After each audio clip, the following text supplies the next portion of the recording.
Баршаңызға сәлем, менің каналыма қош келдіңіздер. Бүгін сіздерге үл-пүлдек жұмсақ болып пісетін булочкидің рецептімен бөлісетін боламын. Менімен бірге болыңыздар.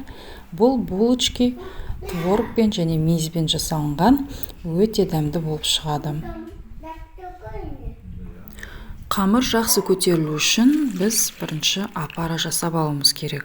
Ол үшін ыдысымызға сүт, қант, дрожжымызды салып, жақсылап араластырып, 20-30 минутқа қоямыз. Сол кезде дрожжымыз реакция беріп, көпіршіктеніп бетіне шығатын болады. Мына жерде менде 30 минут өтті. Қарасаңыздар, көпіршіктеніп, дрожжымыз реакция берген. Енді қамырымызды илей берсек болады. Қантымызды қосып, мед қосамын мен. Егер болса, міндетті емес, сұйық қосып, жақсылап араластырып, ұнымызды қосып, қамыр қылып илейміз. Керек ингредиенттердің барлығын описание бөліміне жазып қалдыратын боламын. Оның тығыздығы әртүрлі болғандықтан плюс-минус 20 граммдай болады. Енді қамырымызды осылай жақсылап, ақырындап илейміз. Одан кейін қамырымызды түсіріп ыдыстан, егер қатты жабысқақ болатын болса, кішкене ұн сеуіп жібереміз де, иі қанғанша осы жерде илейміз.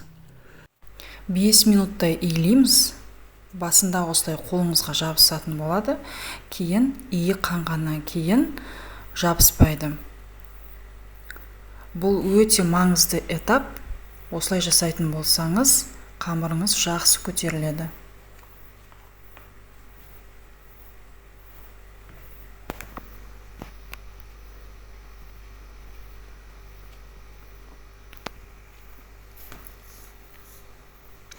Міне қарасаңыздар, қолға жабыспайды, беті жылтырап, тегістеледі.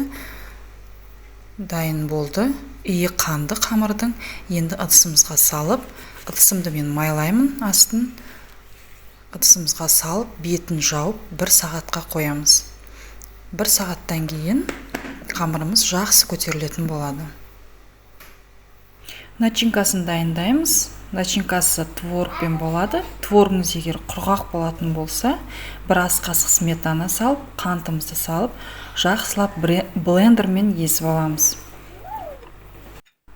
1 сағат өтті, қамырымыз дайын болды. Қарасаңыздар, жақсы көтерілген. Енді ыдысымыздан түсіріп, жаятын боламыз қамырымызды. Өте жұмсақ, үл-пүлдеп тұр. Ақырындап ұнымызды сеуіп, жайып аламыз.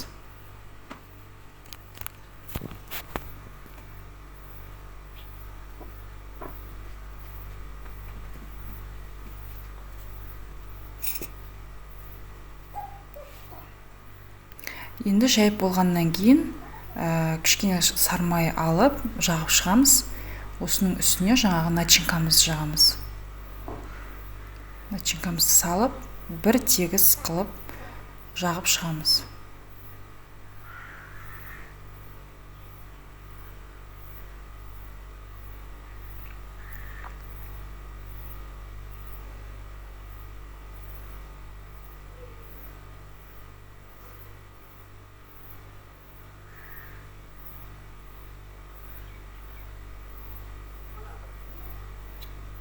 Енді мейізімізді саламыз. Мейізді жуып, алдын ала суға ес қоямыз.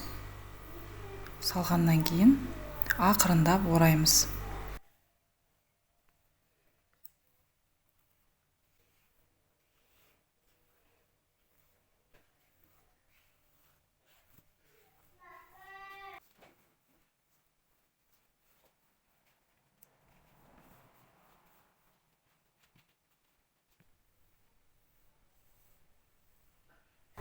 Орап алғаннан кейін қамырымызды кесіп бөліктерге бөліп, противенге пергамент қағазын төсеп орналастырамыз.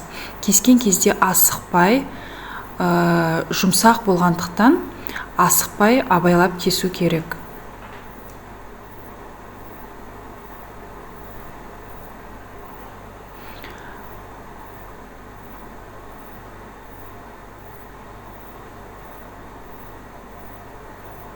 келесі бөліктерін кескен кезде астыңғы жағын ұн сеуіп барып орналастырамыз.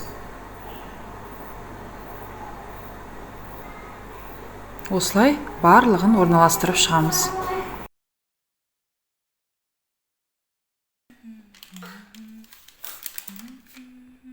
Барлығын орналастырып болғаннан кейін бетін целлофанмен жауып, үстінен тағы орамалмен жауып 15 минутқа қоямыз.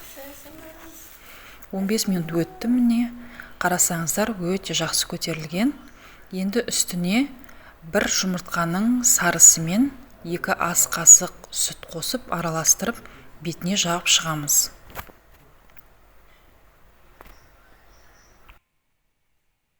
Булочкамызды алдын ала қызып тұрған духовкада 180 градуста 25-30 минутта пісіріп аламыз.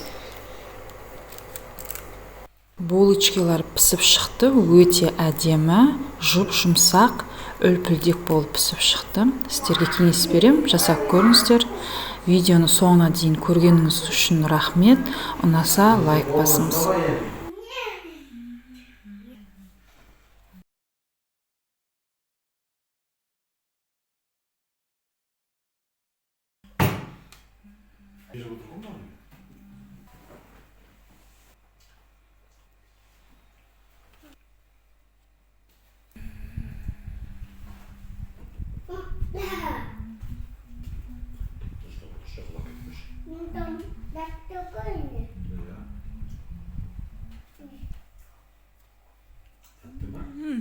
Что за красота, что за вкуса.